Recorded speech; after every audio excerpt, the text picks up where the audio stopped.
વિદ્યાર્થી મિત્રો નમસ્કાર, ઓમ શાંતિ। તો છઠ્ઠા ચેપ્ટરની અંદર આગળ વધીએ। આજે ચર્ચા કરીએ આપણે જનીન દ્રવ્યના ગુણધર્મો। એટલે જનીન દ્રવ્ય છે મિત્રો, એના સંશોધનના પ્રયોગો આપણે આગળ જોઈ ગયા કે પહેલાના સમયમાં એવું સમજવામાં આવતું કે ભાઈ પ્રોટીન છે એ જનીન દ્રવ્ય છે, બરાબર। પછી ગ્રિફિથના પ્રયોગો છે આપણે જોયા અને હર્શી અને ચેઝના પ્રયોગ જોયા। તો હવે આજે દુવિધા હતી કે ભાઈ જનીન દ્રવ્ય હકીકતે પ્રોટીન છે કે ડીએનએ છે, બરાબર છે। એ હર્શી અને ચેઝના પ્રયોગથી દૂર થઈ ગઈ અને હર્શી અને ચેઝે ફાઇનલ કરી દીધું, બરાબર। એના પ્રયોગ દ્વારા સાબિત કરી દીધું કે હકીકતે જનીન દ્રવ્ય છે એ ડીએનએ છે, પ્રોટીન ને જનીન દ્રવ્ય નથી। તો ડીએનએ જનીન દ્રવ્ય છે શા માટે? જનીન દ્રવ્ય છે એમાં કયા કયા ગુણધર્મો હોવા જોઈએ, બરાબર છે, એ આપણે અહીંયા ચર્ચા કરવાની છે। આ પ્રશ્ન એવી રીતે પણ પૂછી શકાય કે ડીએનએ વિરુદ્ધ આરએનએ સમજાવો, બરાબર છે। જાણીએ છે ડીએનએ જનીન દ્રવ્ય છે, આરએનએ છે એ જનીન દ્રવ્ય છે। કેટલાક વાયરસને બાદ કરીએ તો માનવ સહિતના બધા સજીવોની અંદર જનીન દ્રવ્ય તરીકે ડીએનએ છે, બરાબર। જ્યારે કેટલાક વાયરસની અંદર જનીન દ્રવ્ય તરીકે આરએનએ છે, બરાબર। તો અહીંયા ડીએનએ અને આરએનએ જનીન દ્રવ્ય ની સરખામણી આપણે કરવાની છે, બરાબર। તો જનીન દ્રવ્યના ગુણધર્મો કયા કયા હોવા જોઈએ? હવે આપણે સર્વ સામાન્ય રીતે એવું જાણીએ છીએ મિત્રો કે કોઈ પણ સજીવમાં જનીન દ્રવ્યનો જથ્થો છે એ અચળ હોય છે। કોઈ પણ વ્યક્તિની કોઈ પણ ઉંમરે એના શરીરની અંદર જનીન દ્રવ્યનો જથ્થો છે એ અચળ હોય છે। જનીન દ્રવ્યનો જથ્થો ક્યારે પણ બદલાતો નથી। દાખલા તરીકે માનવની વાત કરીએ તો માનવની અંદર બાળકના જન્મ સમયે એના કોષની અંદર જેટલો જનીન દ્રવ્ય હોય છે એટલું જ 20 વર્ષની ઉંમરે હોય છે, એટલું જ 60, 80 કે 100 વર્ષની ઉંમરે પણ હોય છે, બરાબર। જનીન દ્રવ્ય ક્યારેય બદલાતું નથી, ફેરફાર થતો નથી, મતલબ એના જથ્થામાં ક્યારે ફેરફાર નથી થતો, એટલે જનીન દ્રવ્ય છે એ અચળ છે। પછી એવું આપણે જાણીએ છીએ કે ભાઈ જનીન દ્રવ્ય છે એ વારસાગત લક્ષણો માટે જવાબદાર છે। જનીન દ્રવ્ય છે એનાથી પિતૃઓના લક્ષણો છે એની સંતતિમાં વારસામાં આવે છે, તો વારસાગત લક્ષણોનું વહન કરવું એ પણ એક જનીનનું કાર્ય છે, બરાબર છે। અને જનીન દ્રવ્ય છે, બરાબર, એ મોટા ભાગના સજીવોની અંદર ડીએનએ છે। આપણે હમણાં વાત કરીએ કેટલાક વાયરસને બાદ કરો તો જનીન દ્રવ્ય ડીએનએ છે, બરાબર। તો આ ડીએનએ શા માટે જનીન દ્રવ્ય માટે સૌથી વધુ શ્રેષ્ઠ છે? તો વાત શરૂ કરીએ આપણે। તો પહેલા એવું વાક્ય લખ્યું છે કે જે દ્રવ્ય અથવા પદાર્થ નીચે મુજબના ગુણધર્મ ધરાવતો હોય તે જનીન દ્રવ્ય તરીકે વર્તી શકે, બરાબર। આપણે કેટલાક ગુણધર્મો જોવાના છે, 4 પોઈન્ટ જોવાના છે, બરાબર। તો એ ગુણધર્મ ધરાવતો હોય તે જનીન દ્રવ્ય તરીકે વર્તી શકે, એ અણુ જનીન દ્રવ્ય તરીકે વર્તી શકે। તેમાં પહેલો પોઈન્ટ છે તે પોતાના જેવી જ પ્રતિકૃતિ, પ્રતિકૃતિ એટલે રેપ્લિકેશન, બરાબર છે, નકલ અથવા કોપી ગુજરાતીમાં આપણે કહીએ છીએ, બરાબર, બનાવવામાં સક્ષમ હોવો જોઈએ। એટલે કે જે જનીન દ્રવ્ય હોય તે જનીન દ્રવ્ય હોય તે પોતાના જેવી નકલ એટલે કે એની કોપી ઉત્પન્ન કરી શકવાની ક્ષમતા હોવી જોઈએ, બરાબર। તો અત્યાર સુધીના અભ્યાસમાં તમે મિત્રો ઘણી વખત સાંભળ્યું હશે ડીએનએ નું રેપ્લિકેશન, ડીએનએ નું સ્વયંજનન, બરાબર, કે ભાઈ એક ડીએનએ નો અણુ હોય તો આ એક ડીએનએ નો અણુ હોય છે, આ માની લો કે એક ડીએનએ નો અણુ છે, બરાબર, એમાંથી એની જેવા જ આવા બે નવા ડીએનએ ના અણુ જે બને છે, બરાબર। તો અહીંયા તમે સ્પષ્ટ રીતે આકૃતિમાં જોઈ શકો છો આ ડીએનએ નો એક અણુ છે, બરાબર, આને પિતૃ ડીએનએ કહેવાય। શું કહેવામાં આવે છે? પિતૃ ડીએનએ। અને આ જે નવા એના જેવા બે ડીએનએ બીજા ઉત્પન્ન થયા, આ ડીએનએ ને નવા ઉત્પન્ન થયા એટલે આને બાળ ડીએનએ કહેવાય। તો આ ક્રિયા છે બાયોલોજીની અંદર રેપ્લિકેશન કહેવાય છે, સ્વયંજનન કહેવાય છે, બરાબર। તો જનીન દ્રવ્ય તરીકે જે પદાર્થ હોય તે તેની પ્રતિકૃતિ, એના જેવી જ પ્રતિકૃતિ એટલે કે રેપ્લિકેશન બનાવવામાં સક્ષમ હોવો જોઈએ. તો આપણે જાણીએ છીએ કે ડીએનએ નો રેપ્લિકેશન થાય છે. ડીએનએ નો એક અણુ હોય એ એના જેવા બીજા ડીએનએ અણુ ઉત્પન્ન કરી શકે છે, એટલે એ ગુણધર્મ ડીએનએ માં છે. બરાબર. બીજું છે તે રાસાયણિક રીતે અને રચનાત્મક રીતે સ્થાયી હોવો જોઈએ. બરાબર છે. રાસાયણિક રીતે સ્થાયી હોવું જોઈએ એટલે કે એની રચનામાં, એના રાસાયણિક બંધારણમાં કોઈ ફેરફાર થવો જોઈએ નહીં. હમણાં આપણે કીધું કે ડીએનએ નો જથ્થો છે મિત્રો, એ આજીવન કોઈ પણ સજીવમાં કોઈ પણ ઉંમરે અચળ જ હોય છે. એમાં ક્યારેય વધઘટ થતી નથી. બરાબર છે. તો એની રચના છે, એનું બંધારણ છે, એ પણ સ્થાયી હોવું જોઈએ અને એમાં ફેરફાર થવો જોઈએ નહીં, ક્યારેય પણ નહીં. એટલે રાસાયણિક રીતે પણ કેવું હોવું જોઈએ? સ્થાયી. એનું બંધારણ બદલાવું જોઈએ નહીં અને રચનાત્મક રીતે પણ સ્થાયી હોવું જોઈએ. એની રચનામાં કોઈ પણ પ્રકારનો ફેરફાર આજીવન સજીવ જીવે ત્યાં સુધી એની રચનામાં ફેરફાર થવો જોઈએ નહીં. બરાબર. ત્રીજો પોઈન્ટ છે ઉદ્વિકાસ માટેની જરૂરી ધીમા ફેરફારો માટેની તક પૂરી પાડી શકે તેવું હોવું જોઈએ. મતલબ ડીએનએ છે ઉદ્વિકાસની પ્રક્રિયા. હવે જાણીએ છીએ મિત્રો ઉદ્વિકાસની ક્રિયા એટલે શું? તો કે સજીવો છે એના સરળ દેહ રચનાથી, સજીવની સરળ રચનાથી લઈ અને ક્રમશઃ ઉચ્ચ કક્ષાના જટિલતા તરફનો જે વિકાસ થાય છે સજીવોના, બરાબર છે, એને ઉદ્વિકાસ કહેવામાં આવે છે. પેઢી દર પેઢી થોડા થોડા પરિવર્તનો સજીવોમાં આવ્યા જાય, બરાબર, અને એક સમયે એ ઉદ્વિકાસથી આખી નવી જાતિ કે ઉદ્વિકસિત જાતિ છે એમાં નિર્માણ થાય છે. બરાબર. તો આ ઉદ્વિકાસની ક્રિયા સજીવોમાં, જાતિઓમાં ખૂબ જ ધીમી પ્રક્રિયા છે. ધીમે ધીમે ઉદ્વિકાસ થાય છે. વર્ષોના પરિણામે ઉદ્વિકાસનું પરિણામ પ્રાપ્ત થાય છે. તો આ ખૂબ જ ધીમી પ્રક્રિયા છે ઉદ્વિકાસ. એ માટે જરૂરી ધીમા ફેરફારો, ક્રમશઃ ધીમા ફેરફારો, બરાબર, એ માટેની તક પૂરી પાડી શકે તેવું હોવું જોઈએ. એટલે ડીએનએ છે એ ઉદ્વિકાસની તક પણ પૂરું પાડતું હોવું જોઈએ. છેલ્લો પોઈન્ટ છે મેન્ડેલિયન લક્ષણોના રૂપમાં તે પોતાની જાતે અભિવ્યક્ત થઈ શકે તેવું હોવું જોઈએ. હવે મેન્ડેલિયન લક્ષણો, મેન્ડેલિયન લક્ષણો એટલે મિત્રો આનુવંશિક લક્ષણો.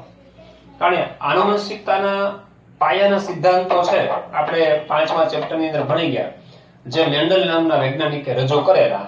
બરાબર. અને પિતૃઓના લક્ષણોની સંતતિમાં વારસામાં આવે આ ક્રિયાને આનુવંશિક લક્ષણ કહેવાય. પણ આ મેન્ડલના સિદ્ધાંતોને આધારે, બરાબર છે, આ પુરવાર થયું છે. એટલે આનુવંશિક લક્ષણ માટે અહીંયા શબ્દ વાપર્યો છે મેન્ડેલિયન લક્ષણો. તો કે મેન્ડેલિયન લક્ષણોના રૂપમાં તે પોતાની જાતે અભિવ્યક્ત થઈ શકે તેવું હોવું જોઈએ. હવે જનીન અભિવ્યક્ત થઈ શકતું હોવું જોઈએ. બરાબર. જનીન અભિવ્યક્ત થાય એટલે એના લક્ષણો પિતૃ જેવા લક્ષણો એની સંતતિમાં ઉત્પન્ન થાય. પણ હવે પ્રશ્ન એ છે એક્ઝેક્ટ કે જનીન અભિવ્યક્ત થવું એટલે શું? તો એની મિત્રો ચર્ચા આપણે થોડી વિગતવાર કરીએ છીએ. જનીન અભિવ્યક્ત કઈ રીતે થાય છે? તો એના માટે થોડો બેઝિક પાયાના કન્સેપ્ટ થી આપણે થોડી ચર્ચા કરીએ કે ભાઈ આ કોષ છે, આ કોષની અંદર આવેલું કોષ કેન્દ્ર છે, આ કોષ કેન્દ્રિકા છે. બરાબર છે. હવે ડીએનએ છે, ડીએનએ આ કોષ કેન્દ્રની અંદર આ રીતે આ ડીએનએ આવેલું છે. બરાબર છે. આ ડીએનએ છે. આ કોષ કેન્દ્રની અંદર આ બ્લુ કલરથી દોરેલું છે ડીએનએ. હવે આપણને એટલી ખબર છે મિત્રો કે ડીએનએ છે એ આરએનએ ઉત્પન્ન કરે. બરાબર છે. ડીએનએ છે આરએનએ ઉત્પન્ન કરે, એમઆરએનએ. બરાબર. એટલે અહીંયા આપણે સમજીએ કે આ ડીએનએ દ્વારા આરએનએ ઉત્પન્ન થાય છે. આ આરએનએ નો અણુ છે, બરાબર છે, એમઆરએનએ. એમઆરએનએ. હવે આ એમઆરએનએ છે એ કોષ કેન્દ્રમાં ડીએનએ માં ઉત્પન્ન થાય. ડીએનએ દ્વારા આરએનએ ઉત્પન્ન થાય. મિત્રો કોઈ પણ આરએનએ નો અણુ હોય, બરાબર છે, એ ડીએનએ દ્વારા ઉત્પન્ન થાય. હવે આ આરએનએ નો અણુ છે એમઆરએનએ એ કોષ રસમાં વહન પામે અને કોષ રસની અંદર આ રિબોઝોમ નામની અંગિકા હોય. આ રિબોઝોમ, બરાબર, રિબોઝોમ નામની અંગિકા છે એની ઉપર આ એમઆરએનએ છે એ ગોઠવાઈ જાય. આ રીતે એમઆરએનએ છે એ રિબોઝોમ પર ગોઠવાઈ ગયો, બરાબર. હવે આપણે જાણીએ છીએ કે રિબોઝોમ પર એમઆરએનએ આવે એની ગોઠવાય એટલે એમિનો એસિડ છે એના ક્રમ મુજબ ગોઠવાતા જાય અને પ્રોટીનનું સંશ્લેષણ થાય, બરાબર છે. આ પ્રોટીનનો અણુ છે. પ્રોટીનનો અણુ એટલે કે ઉત્સેચક છે. ઉત્સેચક ઉત્પન્ન થાય તો એનો મતલબ એવો થાય મિત્રો કે ભાઈ આ ઉત્સેચક એટલે પ્રોટીન. પ્રોટીન કોણ ઉત્પન્ન કરે છે તો કે એમઆરએનએ, બરાબર. ક્યાં? રિબોઝોમ પર. ક્યારે? એમઆરએનએ જ્યારે રિબોઝોમ પર ગોઠવાય ત્યારે. પણ એમઆરએ રિબોઝોમ પર ક્યારે ગોઠવાય? એમઆરએ કોના દ્વારા ઉત્પન્ન થાય તો કે ડીએનએ દ્વારા. તો આખી વાત એમ છે, સૌપ્રથમ ડીએનએ દ્વારા, મિત્રો ધ્યાનથી સાંભળજો, સૌપ્રથમ ડીએનએ દ્વારા આ એમઆરએનએ નો અણુ છે એ ઉત્પન્ન થયો. એમઆરએનએ રિબોઝોમ પર આવે છે. આ રિબોઝોમ ઉપર એમઆરએનએ આવે એટલે પ્રોટીન સંશ્લેષણ શરૂ થાય. હવે પ્રોટીનનું સંશ્લેષણ, પ્રોટીન છે ઉત્સેચક તરીકે વર્તે છે. પ્રોટીન એટલે ઉત્સેચક જ. અને આ ઉત્સેચક એ સજીવમાં યોગ્ય લક્ષણો ઉત્પન્ન કરે. એના દેહધાર્મિક કાર્યો દ્વારા, બરાબર, ઉત્સેચકો લક્ષણો ઉત્પન્ન કરે. તો હકીકતે લક્ષણ ઉત્પન્ન થવું એટલે આપણે એને એમ કહીએ છીએ જનીન અભિવ્યક્ત થયું. તો આ જે લક્ષણ સજીવમાં પિતૃમાંથી આવ્યું હશે, બરાબર, અને પિતૃનું જેવું લક્ષણ એની સંતતિમાં ઉત્પન્ન થયું, પણ આ લક્ષણ ઉત્પન્ન કરવા માટે હકીકતે જવાબદાર કોણ છે તો કે ડીએનએ. તો ડીએનએ પ્રોટીન એટલે કે ઉત્સેચક ઉત્પન્ન કરીને સજીવમાં લક્ષણ ઉત્પન્ન કરે ને, આ ઘટનાને મિત્રો બાયોલોજીની અંદર જનીન અભિવ્યક્ત થયું એમ કહેવાય. આ ઘટનાને શું કહેવાય? જનીન છે એ અભિવ્યક્ત થયું એમ કહેવાય. પણ જનીન અભિવ્યક્ત થવાની ક્રિયા છે એ ડીએનએ એમઆરએનએ ઉત્પન્ન કરી અને એમઆરએનએ ઉત્સેચક ઉત્પન્ન કરીને પૂર્ણ થાય છે, બરાબર. તો મેન્ડેલિયન લક્ષણો છે એટલે કે જે આનુવંશિક લક્ષણો છે, જે પિતૃમાંથી વારસામાં જનીનો આવે છે, આ પિતૃ જેવા જનીનો છે વારસામાં આવે એની સંતતિને, તો શા માટે સંતતિમાં પિતૃ જેવા લક્ષણો ઉત્પન્ન થાય છે? કારણ કે સંતતિનું ડીએનએ છે પિતૃમાંથી વારસામાં આવ્યું હોય છે. પિતૃ પેઢીમાંથી જેવું ડીએનએ છે એવું એની સંતતિને વારસામાં આવે અને એ ડીએનએ એમઆરએનએ ઉત્પન્ન કરી અને યોગ્ય ઉત્સેચકો બનાવીને લક્ષણો ઉત્પન્ન કરે. આ લક્ષણો સંતતિમાં ઉત્પન્ન થાય તે એના પિતૃ જેવા હોય છે, કારણ કે જનીન દ્રવ્ય છે એ પિતૃઓ દ્વારા સંતતિને વારસામાં આવ્યું હોય છે. ઓકે મિત્રો, તો મેન્ડેલિયન લક્ષણોના રૂપમાં તે પોતાની જાતે અભિવ્યક્ત થઈ શકે તેવું હોવું જોઈએ. એટલે અહીંયા આપણે આખી ચર્ચા એ કરી કે ડીએનએ દ્વારા લક્ષણ ઉત્પન્ન થયા તો એનો મતલબ એવો કે આ જનીન ડીએનએ ઉત્પન્ન થાય, લક્ષણો ઉત્પન્ન કરે છે એટલે કે અભિવ્યક્ત થાય છે. ઓકે, તો આ ચાર બાબતો મિત્રો થઈ કે ભાઈ આ 4 પોઈન્ટ, બરાબર, એટલે 4 ગુણધર્મ જે પદાર્થમાં હોય એને જનીન દ્રવ્ય કહેવાય. ફરીથી રિપીટ કરીએ છે, તે પોતાના જેવા જ પ્રતિકૃતિ, પોતાના જેવી પ્રતિકૃતિ એટલે કે કોપી, રેપ્લિકેશન બનાવવા માટે સક્ષમ હોવું જોઈએ. તો ડીએનએ પોતાની પ્રતિકૃતિ નકલ ઉત્પન્ન કરી શકે છે. તે રાસાયણિક રીતે અને રચનાત્મક રીતે સ્થાયી હોવું જોઈએ. મિત્રો ડીએનએ છે, હમણાં કીધું એમ કે ડીએનએ છે આજીવન કોઈ પણ સજીવના કોષમાં હોય, શરીરમાં હોય, એ અચળ હોય છે. ડીએનએ નો જથ્થો ક્યારેય ચેન્જ થતો નથી, બદલાતો નથી. રાસાયણિક રીતે બરાબર અને બંધારણની દ્રષ્ટિએ, રચનાની દ્રષ્ટિએ ડીએનએ કેવું છે? સ્થાયી છે, એટલે જનીન દ્રવ્ય તરીકે યોગ્ય છે. ત્રીજો પોઈન્ટ છે ઉદ્વિકાસ માટેની જરૂરી ધીમા ફેરફારો માટેની તક પૂરી પાડી શકે તેવું હોવું જોઈએ. એટલે કે ડીએનએ ઉદ્વિકાસ માટે પણ તક પૂરી પાડે છે. એટલે ડીએનએ દ્વારા ઉદ્વિકાસ થાય છે, કારણ કે ડીએનએ જ વારસામાં આવે છે અને વારસાગત લક્ષણોમાં પરિવર્તન થાય છે, એટલે કે ઉદ્વિકાસ થાય છે. તો એ પણ ડીએનએ ને આભારી છે. અને આનુવંશિક લક્ષણો એટલે કે મેન્ડેલિયન લક્ષણોના રૂપમાં તે પોતાની જાતે અભિવ્યક્ત થઈ શકે તેવું હોવું જોઈએ. એટલે કે સંતતિમાં પિતૃ જેવા લક્ષણો ઉત્પન્ન કરી શકતું હોવું જોઈએ, કારણ કે ડીએનએ દ્વારા સંતતિના જે લક્ષણો વારસામાં આવ્યા હોય છે એ કોના દ્વારા આવ્યા હોય છે? પિતૃમાંથી ડીએનએ દ્વારા તો વારસામાં આવ્યા હોય છે. હવે આગળ ચર્ચા કરીએ મિત્રો. ડીએનએ માં યુરેસિલના સ્થાને થાઇમિન હોય છે.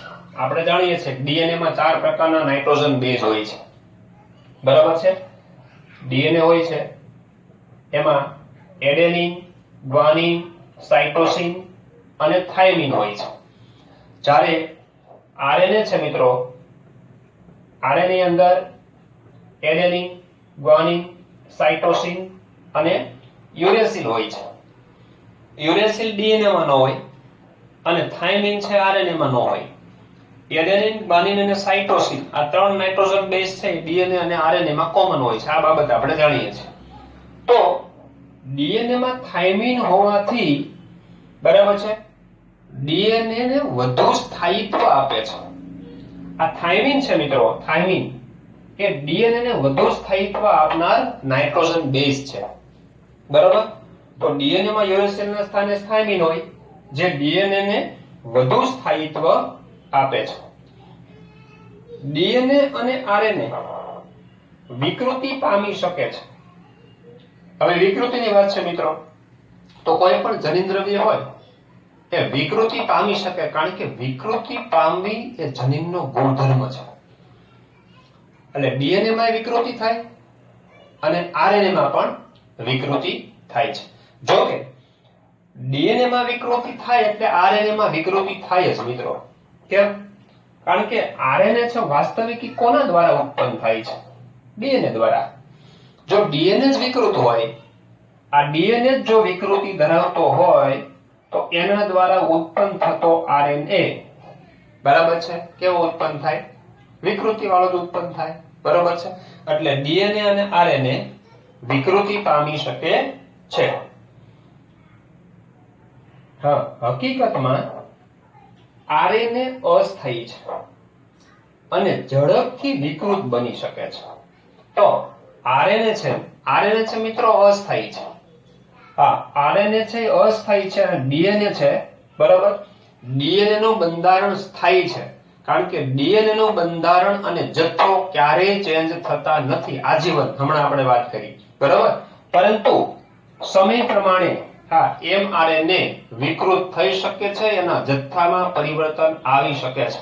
કારણ કે આપણે જાણીએ છીએ કોઈ પણ શરીરની અંદર સજીવમાં ઉત્સેચકની જ્યારે જરૂર હોય ત્યારે જે ઉત્પન્ન થતા હોય છે, યોગ્ય માત્રામાં ઉત્પન્ન થતા હોય છે. યોગ્ય માત્રામાં ઉત્પન્ન થાય એટલે યોગ્ય પ્રોટીન ઉત્પન્ન થતા હોય છે, અને એ પ્રોટીન જ્યારે બનવાના હોય એટલા પ્રમાણમાં જ એમઆરએનએ ઉત્પન્ન થાય છે, બરાબર છે?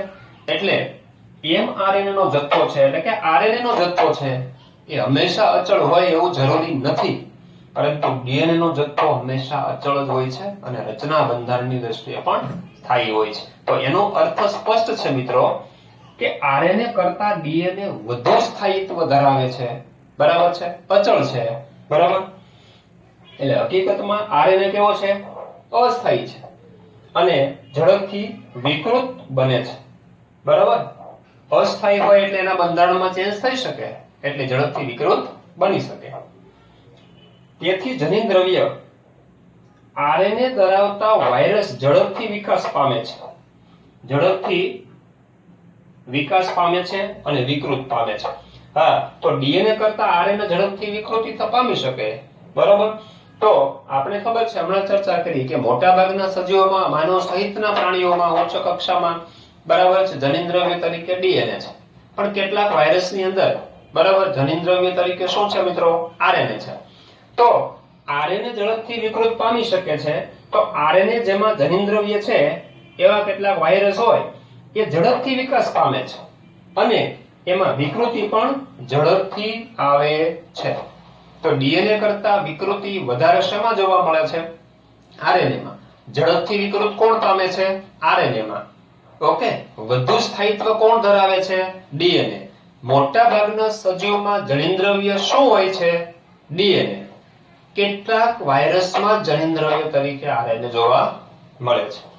ઓકે, હા, પ્રોટીન સંશ્લેષણ માટે આરએનએ સીધો જ સંકેત કરી શકે છે. હવે પ્રોટીન સંશ્લેષણ માટેનો સંકેત, જે માહિતી છે, એ આરએનએ પાસે હોય છે, બરાબર. પ્રોટીન સંશ્લેષણ માટેના સંકેત, બરાબર, શબ્દ વાપરું છું, પ્રોટીન સંશ્લેષણ માટેના સંકેત હોય એ આરએનએ ધરાવે છે મિત્રો. એને જનીન સંકેત કહેવામાં આવે છે. હવે જનીન સંકેત શું છે તો એની આપણે અહીંયા એક ટૂંકમાં ચર્ચા કરી લઈએ, ખાલી પોઈન્ટને સમજવા માટે. આની વિગતવાર ચર્ચા આપણે આગળ કરીશું. આ એક એમઆરએનએ છે, સમજી લો. આ એમઆરએનએ છે. હવે એમઆરએનએ ઉપર, બરાબર છે, નાઇટ્રોજન બેઝ ગોઠવેલા હોય. 4 પ્રકારના નાઇટ્રોજન બેઝ આરએનએ પર હોય છે, બરાબર. ક્યાં ક્યાં? દાખલા તરીકે અહીંયા હું એક્ઝામ્પલ આપું છું કે ભાઈ આ એડેનિન છે, અહીંયા ગ્વાનિન છે, અહીંયા સાઇટોસિન, બરાબર છે, અહીંયા ગ્વાનિન, યુરેસિલ, બરાબર છે. આ એડેનિન, ગ્વાનિન, સાઇટોસિન, બરાબર, વગેરે. ચાલો, રેન્ડમલી મેં એમ જ લખ્યા છે. હવે જનીન સંકેત કોને કહેવાય? તો કે એમઆરએનએ ઉપર 3 ક્રમિક નાઇટ્રોજન બેઝ નું જૂથ હોય એને એક એમઆરએનએ, સોરી, એને એક જનીન સંકેત કહેવાય. તો હું અહીંયા 3 ની જોડી બનાવી દઉં. પહેલો, બીજો અને ત્રીજો, આ 3 નાઇટ્રોજન બેઝ, એડેનિન, ગ્વાનિન અને સાઇટોસિન. પછી ગ્વાનિન અને યુરેસિલ, આ 3 નું જૂથ બનાવ્યું અને આ 3 નું જૂથ બનાવ્યું, બરાબર છે. તો આકૃતિમાં મેં 3 જનીન સંકેત દર્શાવ્યા, બરાબર છે. 3 જનીન સંકેત દર્શાવ્યા. આ પહેલો જનીન સંકેત, આ બીજો જનીન સંકેત અને આ ત્રીજો જનીન સંકેત. તો જનીન સંકેતની મારે વ્યાખ્યા આપવી હોય તો બહુ સ્પષ્ટ છે. આ જે અણુ છે આખો, કયો અણુ છે મિત્રો? તો કે એમઆરએનએ. આ AGCGCUAGA એ શું છે? તો કે નાઇટ્રોજન બેઝ, બરાબર. હવે આ કેટલાનું જૂથ બનાવ્યું? 3 અણુનું. તો હવે વ્યાખ્યા બહુ સિમ્પલ. એમઆરએનએ પર આવેલા 3 ક્રમિક નાઇટ્રોજન બેઝના જૂથને એક જનીન સંકેત કહેવાય. ઓકે મિત્રો, ફરીથી એમઆરએનએ ના અણુ પર આવેલા 3 ક્રમિક નાઇટ્રોજન બેઝના જૂથને એક જનીન સંકેત કહેવામાં આવે છે. હવે આ જનીન સંકેત છે મિત્રો, આ જનીન સંકેત છે એ પ્રોટીન બનાવવા માટે એમિનો એસિડનું નિર્દેશન કરે છે. જેવા પ્રકારનો જનીન સંકેત અહીંયા એમઆરએનએ ઉપર હોય છે એ પ્રકારના એમિનો એસિડ એ ક્રમમાં ગોઠવાય છે અને એમાંથી પ્રોટીન એટલે કે ઉત્સેચકનો અણુ બને છે. તો વાસ્તવિક રીતે પ્રોટીન બનાવવા માટેનું સંકેતન કોણ કરે છે? તો કે એમઆરએનએ. એટલે વાક્ય લખ્યું છે, પ્રોટીન સંશ્લેષણ માટે આરએનએ સીધો સંકેત કરી શકે છે. ઈ સંકેત એટલે કયો? જનીન સંકેત. પ્રોટીન સંશ્લેષણ માટેના સંકેત કોણ કરી આપે છે? તો કે આરએનએ. જેથી તે સરળતાથી લક્ષણ અભિવ્યક્ત કરી શકે. કેવી રીતે લક્ષણ અભિવ્યક્ત કરી શકે? તો હમણાં ચર્ચા કરી કે ભાઈ આ એમઆરએનએ છે, એની ઉપર જનીન સંકેત આવેલા છે. જનીન સંકેતના ક્રમ મુજબ એમિનો એસિડ ગોઠવાય, એમાંથી પ્રોટીન સંશ્લેષણ થાય, એ પ્રોટીન ઉત્સેચક તરીકે કામ કરે અને એ ઉત્સેચક સંતતિમાં યોગ્ય લક્ષણ ઉત્પન્ન કરે એટલે જનીન અભિવ્યક્ત થયું કહેવાય. ઓકે મિત્રો, આખી વ્યાખ્યા આવી ગઈ. ફરીથી પ્રોટીન સંશ્લેષણ માટે આરએનએ સીધો સંકેત કરી શકે છે, જેથી તે સરળતાથી લક્ષણ અભિવ્યક્ત કરી શકે છે. હા, જો કે ડીએનએ ને પ્રોટીન સંશ્લેષણ માટે આરએનએ પર આધાર રાખવો પડે છે.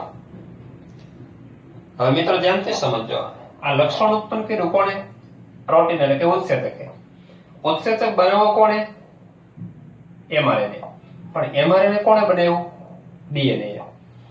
તો વાસ્તવિક પ્રોટીન સંશ્લેષણની માહિતી છે, ગૂઢ માહિતી છે, રહસ્યમય જે માહિતી કહેવાય, વાસ્તવિક માહિતી પ્રોટીન સંશ્લેષણની, ઈ કોની પાસે છે? મિત્રો ડીએનએ પાસે.